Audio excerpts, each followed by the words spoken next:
Selamat sore bagi mahasiswa yang menyimak video ini. Semoga semua dalam keadaan sehat. Kita berjumpa kembali pada kesempatan ini untuk mengulas mengenai chapter berikutnya pada mata kuliah kita. Paparan saya akan ditampilkan dalam PowerPoint berikut.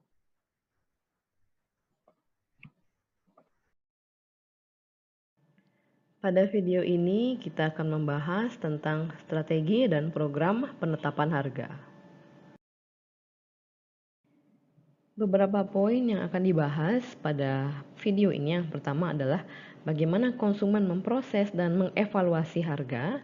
Yang kedua adalah bagaimana seharusnya perusahaan menetapkan harga untuk produk dan jasa yang mereka tawarkan. Yang ketiga adalah bagaimana perusahaan mengadaptasikan harga untuk dapat memenuhi kondisi yang bervariasi dan juga peluang-peluang yang datang. Yang keempat adalah kapan perusahaan perlu untuk menetapkan perubahan harga. Yang kelima adalah bagaimana perusahaan merespon perubahan harga yang ditetapkan oleh kompetitor.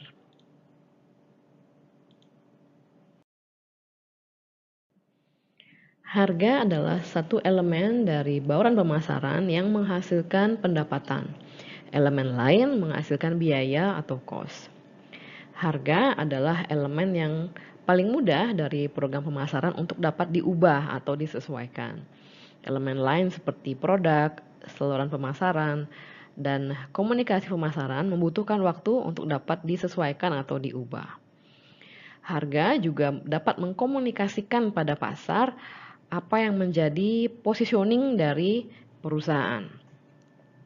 Produk yang didesain dengan baik dan dipasarkan dengan baik dapat ditetapkan dengan harga premium dan memperoleh profit yang tinggi. Namun saat ini di mana realitas ekonomi yang sulit menyebabkan konsumen untuk berhemat dan banyak perusahaan harus secara hati-hati mengevaluasi strategi penetapan harganya. Keputusan penetapan harga merupakan keputusan yang kompleks di mana pemasar harus mempertimbangkan banyak faktor dalam menetapkan harga. Faktor tersebut yang pertama adalah perusahaan, yaitu apa yang menjadi target dari perusahaan. Apakah targetnya untuk mendapatkan market share yang luas atau targetnya untuk memperoleh profit yang maksimal. Karena berbeda target, berbeda juga strategi penetapan harga.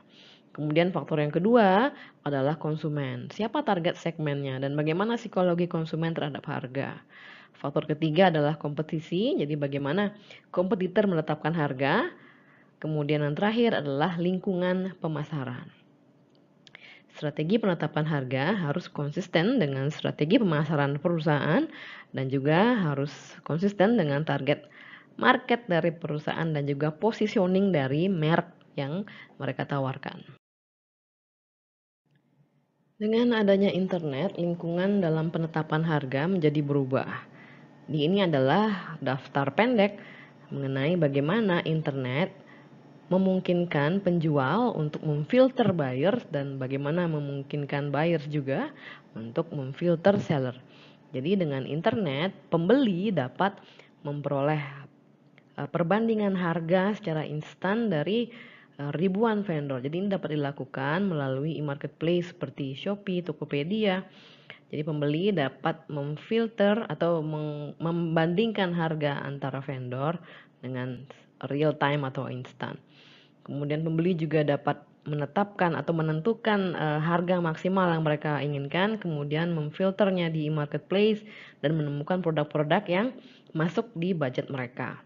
Berikutnya, dengan internet, penjual dapat yang pertama memberikan akses kepada konsumen tertentu untuk harga spesial. Jadi ini dimungkinkan di e-marketplace di mana seller memberikan kupon untuk minimal pembelian sekian dan untuk minimal pembelian lebih tinggi, diskon akan lebih besar lagi. Jadi ini memungkinkan seller memberikan special discount untuk customer tertentu dengan jumlah pembelian yang berbeda.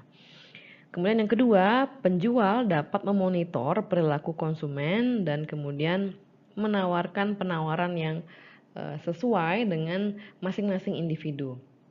Jadi dengan adanya software yang dapat memantau bagaimana pembelian-pembelian terdahulu dari konsumen, dan kemudian software ini akan menyarankan kepada penjual untuk mengirimkan notifikasi kepada konsumen mengenai produk-produk yang pernah mereka beli yang saat ini sedang diskon. Jadi mungkin Anda sering menerima notifikasi mengenai produk yang pernah Anda beli atau produk yang sedang ada di wishlist Anda, produk yang sudah ada di keranjang Anda, dan mereka akan mengirim notif bahwa produk tersebut sedang diskon atau stoknya sudah tinggal sedikit lagi. Jadi ini adalah suatu bentuk bagaimana internet memungkinkan komunikasi itu terpersonalisasi ke masing-masing orang. Kemudian dengan adanya internet, seller dan buyer juga dapat menegosiasikan harga dalam suatu bentuk lelang online. Jadi ini contohnya adalah eBay, dan bahkan di e-marketplace juga bisa one on one antara pembeli dan penjual untuk menegosiasikan harga. Bagaimana perusahaan menetapkan harga? Jadi banyak perusahaan tidak menghandle kebijakan penetapan harga dengan baik, dan kemudian cenderung jatuh pada strategi seperti menentukan biaya, dan juga mereka menetapkan traditional margin sesuai dengan kebiasaan di industri tersebut. Kemudian kesalahan lain yang juga umum adalah tidak merevisi harga secara frekuentif untuk mengkapitalisasi perubahan pada pasar, dan juga kesalahan lain adalah menetapkan harga secara independen, jadi tidak terkait dengan program pemasaran lain. Jadi seharusnya harga ditetapkan, itu penetapan harga merupakan elemen intrinsik dari strategi positioning pasar. Kesalahan lain adalah tidak memvariasikan harga untuk item-item produk yang berbeda, kemudian tidak memvariasikan harga sesuai dengan perbedaan segmen pasar, saluran distribusi, dan juga tujuan pembelian. Bagi perusahaan, menetapkan strategi harga secara efektif itu membutuhkan pemahaman yang sangat baik mengenai psikologi dari konsumen, dan juga pendekatan yang sistematis dalam menetapkan, mengadaptasikan, dan merubah harga. Poin berikutnya adalah psikologi konsumen terkait penetapan harga. Pemasar menyadari bahwa konsumen mereka memproses informasi mengenai harga dan menginterpretasikan informasi tersebut dalam konteks bagaimana pengalaman mereka berbelanja produk tersebut sebelumnya, kemudian komunikasi formal mereka yaitu dari informasi dari iklan, sales, dan juga brosur ya produk tersebut, dan juga komunikasi informal dengan teman, kolega, dan juga keluarga, dan juga dari point of purchase atau sumber-sumber informasi online, dan juga faktor-faktor lain. Keputusan pembelian konsumen didasarkan atas bagaimana konsumen mempersepsikan harga dan berapa harga yang mereka anggap pantas terhadap produk tersebut. Konsumen dapat memiliki batas harga bawah, di mana apabila pemasar menetapkan harga di bawah batas itu, konsumen akan berpikir bahwa produk itu adalah produk inferior, artinya kurang berkualitas. Kemudian konsumen juga mungkin memiliki batas harga atas. Jadi apabila pemasar menetapkan harga di atas batas tersebut, konsumen akan merasa bahwa produk itu tidak worth it atau tidak pantas untuk dibayar seharga itu karena tidak sesuai dengan manfaat atau kualitasnya. Sikap konsumen terhadap harga telah bergeser secara dramatis di tengah kondisi ekonomi yang menurun atau lesu, di mana banyak konsumen merasa bahwa mereka tidak bisa lagi menjalankan gaya hidup yang sebelumnya mereka jalani. Jadi konsumen mereka sekarang berkonsumsi secara lebih hemat, sehingga penjualan produk-produk atau barang-barang mewah itu menjadi berkurang. Contohnya adalah sekitar 1 juta pasien di Amerika, mereka memilih untuk menjadi medical tourist, dan mereka melakukan perjalanan ke luar negeri untuk melakukan prosedur medis, di mana prosedur medis di luar negeri atau di negara-negara berkembang seperti Malaysia, Thailand, atau Indonesia biayanya lebih rendah, dan ini juga didorong oleh perusahaan asuransi di Amerika, sehingga mereka hanya akan mengcover biaya yang lebih rendah, tidak perlu mengeluarkan biaya yang lebih tinggi. Dan memahami bagaimana konsumen itu sampai pada persepsi harga yang pantas adalah merupakan prioritas penting dalam pemasaran. Ada 3 topik penting dalam hal ini, yaitu reference price, price quality inferences, and price ending, yang akan kita bahas di slide berikutnya. Kita membahas yang pertama, yaitu harga referensi. Walaupun konsumen memiliki pengetahuan yang cukup baik mengenai range harga, mereka tidak dapat mengingat secara akurat harga-harga secara spesifik untuk item-item pada kategori-kategori tertentu. Saat memeriksa produk, mereka sering mempergunakan harga referensi, membandingkan harga yang tertera dengan referensi secara internal, yaitu maksudnya adalah harga yang mereka ingat, atau external frame, yaitu referensi yang mereka lihat pada harga yang ditetapkan atau diposting pada produk tersebut. Penjual sering berusaha untuk memanipulasi harga referensi di benak konsumen. Contohnya, seorang penjual dapat meletakkan produknya di antara produk-produk kompetitor yang lebih mahal untuk mensuggest atau memberikan suatu gambaran bahwa produk mereka berada pada kelas yang sama dengan produk kompetitor yang mahal tersebut. Contoh lain adalah pakaian yang diletakkan pada suatu area dengan harga-harga produk lebih mahal di suatu mall akan diasumsikan memiliki kualitas yang lebih baik.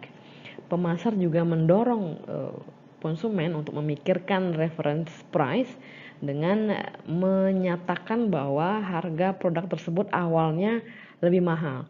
Contohnya adalah harga awal produk 500.000 dan kemudian diberikan diskon saat ini menjadi 300.000, sehingga konsumen merasa bahwa mereka memperoleh nilai ekonomi yang lebih baik apabila mereka membeli produk tersebut.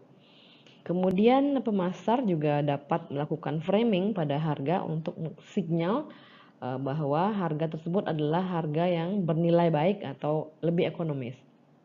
Contohnya adalah annual membership atau keanggotaan secara tahunan, katakanlah di suatu gym seharga 500 US dollar. Apabila dilihat itu terlihat sangat mahal, tapi apabila di breakdown menjadi membership adalah hanya seharga 50 dolar per bulan. Jadi ini terlihat lebih murah dan lebih terjangkau, sehingga konsumen dapat memikirkan untuk membeli keanggotaan tersebut. Bahasan kedua adalah price quality inference. Jadi banyak konsumen mempergunakan harga sebagai indikator dari kualitas.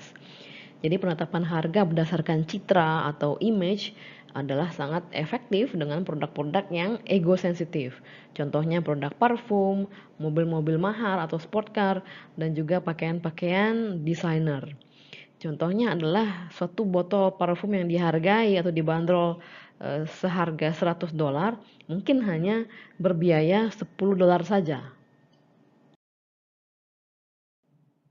Sejumlah brand mengadopsi konsep eksklusivitas dan kelangkaan untuk mencerminkan suatu keunikan sehingga menjustifikasi penetapan harga premium pada produk mereka. Pembuat barang-barang mewah seperti jam, perhiasan, parfum, dan produk-produk mewah lainnya sering menekankan pada eksklusivitas atau kelangkaan pada komunikasi-komunikasi pemasaran mereka dan pada saluran distribusi mereka. Jadi jika barang tersebut eksklusif, hanya diproduksi sekian di seluruh dunia, jadi itu dapat menaikkan harga produk tersebut. Untuk konsumen barang-barang mewah yang menginginkan keunikan, permintaan dapat mempengaruhi atau meningkatkan harga karena mereka percaya bahwa sedikit sekali konsumen lain yang mampu membeli produk tersebut apabila produk tersebut jumlahnya limited atau limited edition di seluruh dunia. Poin ketiga adalah price ending. Banyak penjual yakin bahwa harga harus diakhiri oleh angka ganjil. Jadi konsumen yang melihat suatu produk yang dibanderol seharga $299 adalah suatu produk yang ada di range harga $200 menurut mereka, dan bukan produk yang ada di range $300. Sehingga dengan membandrol harga 299 mereka akan mempersepsikan bahwa produk ini lebih murah apabila dibandingkan dengan kita membandrol seharga $300. Karena dengan 299 mereka mempersepsikan bahwa produk tersebut masih ada di range $200 sehingga lebih murah dibandingkan $300. Kemudian berikutnya tanda sale atau sale sign pada harga ini dapat mendorong peningkatan pembelian asal tidak digunakan secara berlebihan. Artinya hanya beberapa item pada suatu rak tersebut atau satu kategori tersebut yang diberikan tanda sale. Apabila semua produk pada rak tersebut diberikan tanda sale, justru itu dapat menjadi bumerang karena konsumen menganggap informasi tersebut tidak benar sehingga dapat menurunkan total penjualan. Kemudian pricing queue seperti tanda sale dan juga harga yang berakhiran di angka 9 itu sangat berpengaruh, lebih berpengaruh saat pengetahuan konsumen terhadap harga tidak terlalu baik, atau saat mereka membeli produk-produk yang jarang mereka beli, atau saat mereka adalah pertama kali membeli produk di kategori tersebut. Jadi tanda sale dan juga harga berakhiran 9 akan efektif di kondisi-kondisi tersebut. Bahasan berikutnya adalah penetapan harga. Perusahaan perlu menetapkan di mana harus memposisikan produk mereka dalam hal kualitas dan harga. Sebagian besar pasar atau industri memiliki 3-5 price point atau tingkatan harga. Contohnya adalah Marriott Hotel, jadi mereka mengembangkan nama merek yang berbeda untuk konsumen berbeda dan juga tentunya dengan price point yang berbeda juga. Jadi mereka memberikan nama merek Marriott Vacation Club, Vacation Villas. Jadi ini merupakan produk Marriott dengan harga yang paling tinggi. Kemudian Marriott Marquis, itu Marriott dengan harga yang tinggi. Kemudian Marriott saja itu adalah branding Hotel Marriott dengan harga high medium. Kemudian Renaissance ini adalah brand dengan harga medium high. Courtyard by Marriott itu di harga medium. Town Plaza Suite adalah Hotel Marriott dengan harga medium low, dan Fairfield Inn yaitu hotel merek Marriott yang dibanderol dengan harga yang rendah. Jadi perusahaan merancang strategi branding mereka untuk dapat mengungkapkan kualitas dari keterkaitan antara kualitas dan harga dan levelnya dalam produk atau jasa yang menjadi penawaran mereka. Dalam menetapkan harga, perusahaan perlu mempertimbangkan beberapa faktor. Akan dijelaskan di slide berikutnya. Terdapat 6 tahapan dalam menetapkan harga. Yang pertama adalah menentukan apa yang menjadi tujuan perusahaan dalam kaitannya dengan penetapan harga. Langkah kedua adalah menentukan atau mengestimasikan permintaan. Langkah ketiga mengestimasikan biaya. Langkah keempat menganalisis harga, biaya, dan juga penawaran dari kompetitor. Langkah kelima adalah menentukan metode penetapan harga yang diinginkan. Yang keenam terakhir adalah kemudian menentukan harga final. Kita membahas tahapan yang pertama, yaitu menentukan tujuan penetapan harga. Semakin jelas tujuan penetapan harga pada suatu perusahaan, akan semakin mudah kemudian untuk menetapkan harga. Terdapat 5 tujuan penetapan harga. Yang pertama adalah untuk survival atau keberlangsungan hidup perusahaan. Berikutnya adalah profitabilitas yang maksimal. Berikutnya adalah perluasan market share atau pangsa pasar. Berikutnya adalah maximum market skimming atau skimming pasar. Dan terakhir adalah kepemimpinan atau keunggulan dalam hal kualitas produk. Tujuan yang pertama adalah survival. Perusahaan yang dalam penetapan harganya didasarkan atas kebutuhan untuk tetap survive di industri mereka biasanya menghadapi permasalahan over capacity pada produksi mereka dan menghadapi permasalahan kompetisi yang intens dan perubahan keinginan konsumen. Jadi selama harga itu dapat menutupi variable cost dan fixed cost, perusahaan dapat tetap bertahan dalam bisnis. Namun survival ini seharusnya menjadi tujuan yang sifatnya jangka pendek. Dalam jangka panjang, perusahaan perlu untuk melakukan berbagai cara untuk dapat meningkatkan nilai atau memberikan nilai tambah bagi produknya. Apabila tidak, mereka justru akan menghadapi kebangkrutan. Tujuan berikutnya adalah profit yang maksimal. Perusahaan mencoba untuk menetapkan harga yang dapat memaksimalkan profit. Jadi perusahaan mengestimasikan tingkat permintaan dan biaya terkait dengan beberapa harga alternatif dan kemudian memilih harga yang dapat menghasilkan profit yang maksimal atau cash flow yang maksimal atau return on investment yang maksimal. Jadi strategi ini mengasumsikan bahwa perusahaan mengetahui berapa tingkat permintaan dan juga biaya. Tujuan berikutnya adalah memperoleh pangsa pasar yang luas. Perusahaan ingin memaksimalkan pangsa pasar mereka. Mereka percaya bahwa volume penjualan yang tinggi akan mendorong atau akan membantu perusahaan untuk menurunkan tingkat biaya per unit dan juga meningkatkan profit dalam jangka panjang.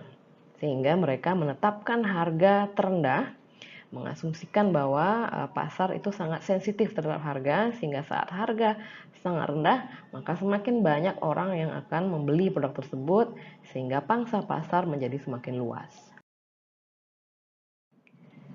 Strategi penetapan harga yang rendah akan cocok digunakan apabila terdapat kondisi-kondisi sebagai berikut. Yang pertama adalah apabila pasar itu sangat sensitif terhadap harga, sehingga dengan memberikan harga yang rendah akan mendorong pertumbuhan pasar perusahaan. Kondisi yang kedua adalah jika biaya produksi dan distribusi dapat menurun seiring dengan meningkatnya pengalaman perusahaan dalam memproduksi produk tersebut. Kondisi ketiga adalah apabila dengan menetapkan harga yang rendah, ini diyakini mampu untuk menghalangi kompetitor baru untuk masuk ke pasar. Tujuan penetapan harga berikutnya adalah maksimum market skimming. Perusahaan yang memperkenalkan teknologi baru biasanya menetapkan harga tinggi untuk dapat meraup keuntungan maksimal. Sony adalah pelaku bisnis yang sering mempergunakan strategi ini, di mana Sony menetapkan harga yang cukup tinggi pada awalnya dan kemudian seiring waktu harga akan turun. Saat Sony memperkenalkan HD TV yang pertama di dunia pada pasar Jepang tahun 90, HD TV tersebut dihargai pada harga yang cukup mahal yaitu $43.000, sehingga Sony dapat meraup keuntungan maksimum pada pendapatannya untuk segmen di pasar tersebut. Namun kemudian harga turun secara bertahap seiring dengan waktu, di mana HD TV kemudian menjadi seharga $6.000. Strategi ini dapat menjadi fatal apabila kompetitor yang mumpuni memperkenalkan produk yang serupa di harga yang rendah. Terlebih, konsumen yang membeli di awal dengan harga yang tinggi dapat merasa tidak puas apabila mereka membandingkan dirinya dengan pembeli-pembeli yang membeli di periode-periode akhir yang mendapatkan harga jauh lebih murah. Market skimming ini make sense atau masuk akal dilakukan di bawah kondisi-kondisi seperti di bawah ini, yaitu yang pertama adalah apabila terdapat sejumlah buyer dengan jumlah yang cukup signifikan yang mereka memiliki demand untuk produk tersebut. Yang kedua, apabila harga tinggi di awal tersebut tidak menarik kompetitor untuk masuk ke dalam pasar. Dan yang ketiga, apabila harga yang tinggi tersebut mampu mengkomunikasikan citra dari produk yang superior. Tujuan berikutnya dari penetapan harga adalah keunggulan kualitas produk. Banyak merek yang berusaha untuk menjadi affordable luxury, yaitu produk atau layanan yang dicirikan dengan kualitas, taste, dan status yang tinggi dengan harga yang memang tinggi namun tetap tidak di luar jangkauan konsumen, jadi masih tetap bisa dijangkau oleh konsumen. Brand-brand contohnya seperti Starbucks, Aveda, Victoria's Secret, BMW, dan Viking memposisikan diri mereka sebagai pemimpin dalam hal kualitas di kategori produk mereka yang mengkombinasikan kualitas, kemewahan, dan harga premium, dan mereka memiliki customer base yang cukup loyal. Kemudian ada juga tujuan lain seperti yang dilakukan oleh organisasi non-profit dan organisasi publik. Mereka memiliki tujuan penetapan harga yang berbeda dari yang telah disebutkan sebelumnya. Apapun yang menjadi tujuan dari penetapan harga, perusahaan yang menggunakan harga sebagai alat strategik akan mendapatkan profit lebih dibandingkan dengan perusahaan yang menetapkan harga secara sederhana hanya berdasarkan atas biaya atau berdasarkan atas pergerakan pasar. Langkah yang kedua dalam penetapan harga adalah mengestimasi permintaan. Semakin tinggi harga, permintaan akan menurun. Namun untuk barang-barang prestis atau barang-barang mewah, kurva permintaan seringkali melengkung ke atas. Contohnya adalah salah satu perusahaan parfum, saat menaikkan harganya, mereka dapat menjual lebih banyak dibandingkan sebelumnya. Konsumen sering memandang harga yang tinggi merupakan sinyal dari produk yang lebih baik. Namun apabila produk dipasang harganya terlalu tinggi, justru permintaan dapat menjadi menurun. Langkah pertama dalam mengestimasikan permintaan adalah dengan memahami faktor apa yang mempengaruhi sensitivitas harga. Secara umum, konsumen kurang sensitif terhadap harga untuk item-item yang berharga murah atau untuk item-item yang mereka jarang beli. Konsumen juga kurang sensitif terhadap harga saat yang pertama adalah saat tidak ada produk substitusi atau tidak ada kompetitor yang menawarkan produk yang sama. Yang kedua adalah saat konsumen tidak memperhatikan adanya perbedaan harga. Yang ketiga adalah saat konsumen lambat untuk mengubah kebiasaan berbelanja mereka. Yang keempat, saat konsumen berpikir bahwa harga yang lebih mahal itu adalah masuk akal karena mungkin ada peningkatan kualitas atau hal-hal lainnya. Yang terakhir adalah saat harga hanya merupakan bagian kecil dari total biaya yang diperlukan untuk mengoperasikan produk tersebut. Contohnya produk smartphone, di mana harga smartphone itu hanyalah sebagian dari total cost penggunaan smartphone tersebut. Total cost-nya termasuk pulsa dan sebagainya. Sehingga dalam membeli smartphone, konsumen tidak terlalu price sensitive karena mereka lebih memilih untuk memiliki smartphone yang handal, artinya tidak mudah rusak. Pemasar sering memperlakukan elemen layanan tambahan pada produk sebagai insentif untuk meningkatkan penjualan dibandingkan sebagai penambah nilai pada produk tersebut. Sehingga pemasar umumnya mencas biaya tambahan atas layanan tambahan. Faktanya, ahli dalam penetapan harga atau menegel percaya bahwa kesalahan yang memang umum dilakukan adalah dengan menawarkan semua jenis layanan untuk mendiferensiasikan produk tanpa mencas biaya tambahan pada layanan tersebut.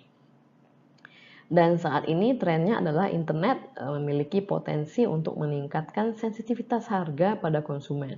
Mengapa? Karena konsumen, contohnya pada e-marketplace, mereka dapat membandingkan dengan mudah secara instan dan real time produk yang sama dan berapa harga yang dijual oleh penjual-penjual yang berbeda.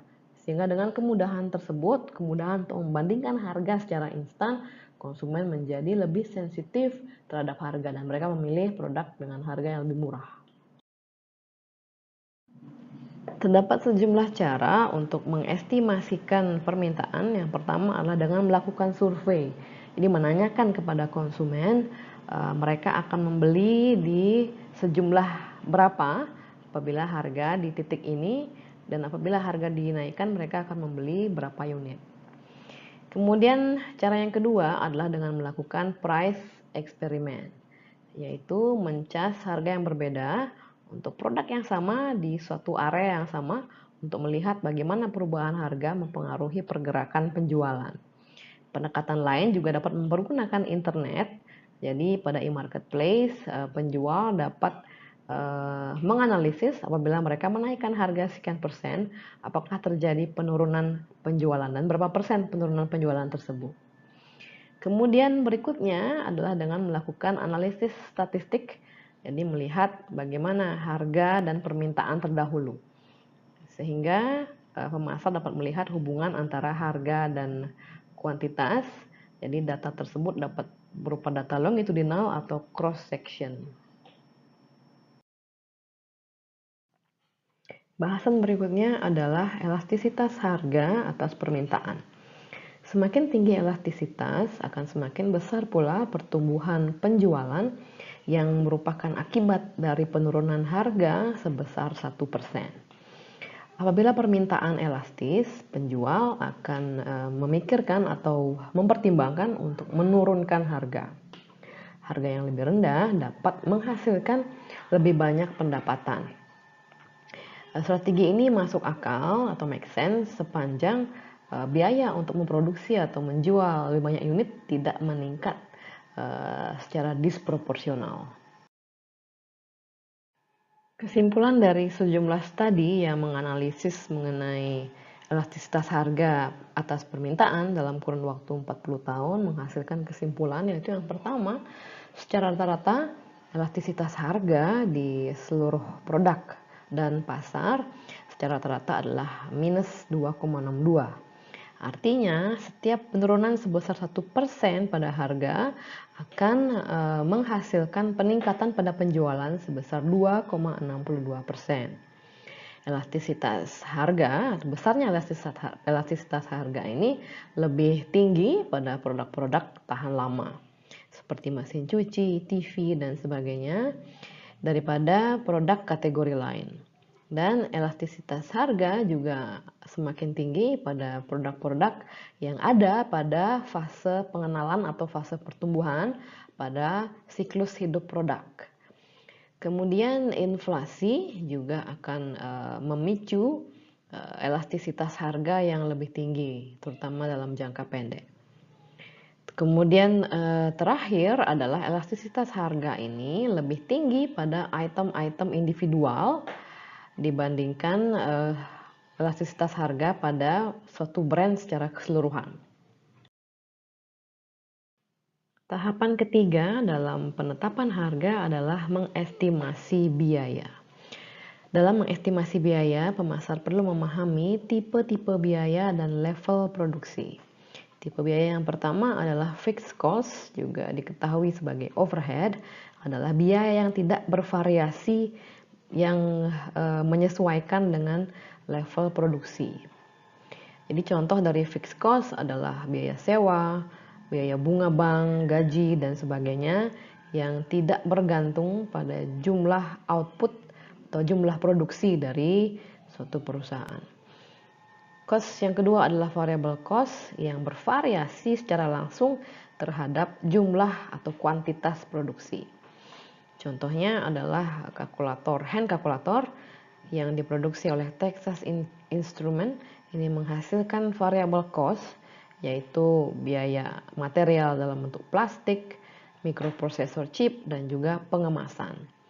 Biaya ini cenderung konstan per unit yang diproduksi. Mereka disebut dengan biaya variabel karena total biaya variable cost ini bervariasi menyesuaikan dengan jumlah unit yang diproduksi. Semakin tinggi unit yang diproduksi, total biaya variabel juga akan semakin tinggi.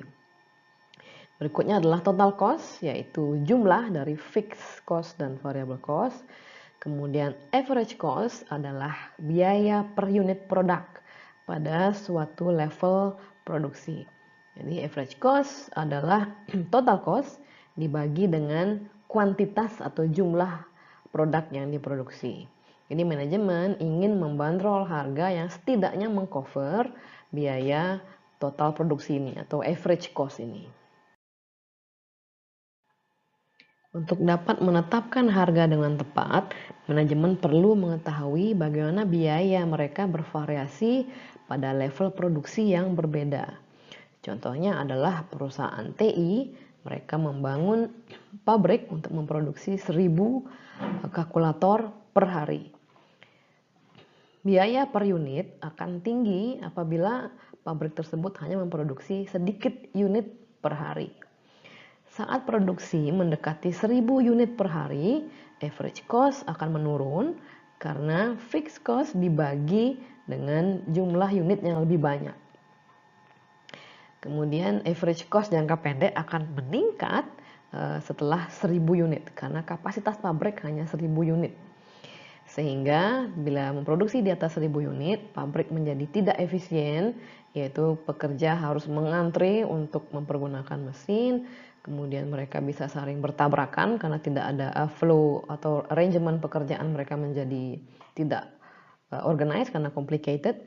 Kemudian mesin dapat menjadi rusak atau malfunction karena memproduksi lebih dari kapasitasnya. Sehingga akibatnya biaya menjadi lebih tinggi apabila memproduksi di atas kapasitas pabrik. Apabila TI atau Texas Instruments yakin mereka dapat menjual 2000 kalkulator per hari, mereka perlu mempertimbangkan untuk membangun pabrik yang lebih besar. Pabrik tersebut akan mempergunakan mesin yang lebih efisien dan menata work arrangement yang lebih terorganize dengan baik. Sehingga cost per unit untuk memproduksi 2000 kalkulator per hari akan menjadi lebih rendah daripada cost per unit untuk memproduksi 1000 kalkulator per hari. Bahasan berikutnya adalah akumulasi produksi. Saat TI memperoleh pengalaman yang lebih banyak dalam hal memproduksi kalkulator, maka mereka mampu menyempurnakan metode produksi mereka. Kemudian pekerja juga telah mempelajari cara-cara yang lebih instan untuk memproduksi kalkulator, dan material juga akan mengalir lebih smooth. Begitu juga dengan biaya purchasing atau pembelian akan menurun. Penurunan pada average cost seiring dengan meningkatnya pengalaman perusahaan dalam memproduksi produk disebut dengan experience curve atau learning curve. Ini maksudnya adalah kurva pembelajaran. Semakin banyak pengalaman perusahaan atau semakin banyak perusahaan belajar, maka mereka akan mampu menurunkan cost per unit dalam memproduksi produk mereka. Asumsikan terdapat 3 perusahaan yang berkompetisi pada industri kalkulator ini, yaitu TI, A, dan B. TI adalah produser kalkulator dengan biaya yang paling rendah, yaitu memproduksi kalkulator dengan biaya $8 untuk setiap unit, memproduksi 400.000 unit. Apabila seluruh ketiga dari perusahaan ini menjual kalkulator seharga $10, TI akan memperoleh profit sebesar $2 per unit. Sedangkan A dengan biaya $9 akan memperoleh profit $1 per unit, dan B akan break even, yaitu tidak memperoleh profit karena cost sama dengan harga yang ditetapkan. Langkah yang cerdas untuk TI terkait dengan situasi ini adalah dengan menurunkan harganya menjadi $9.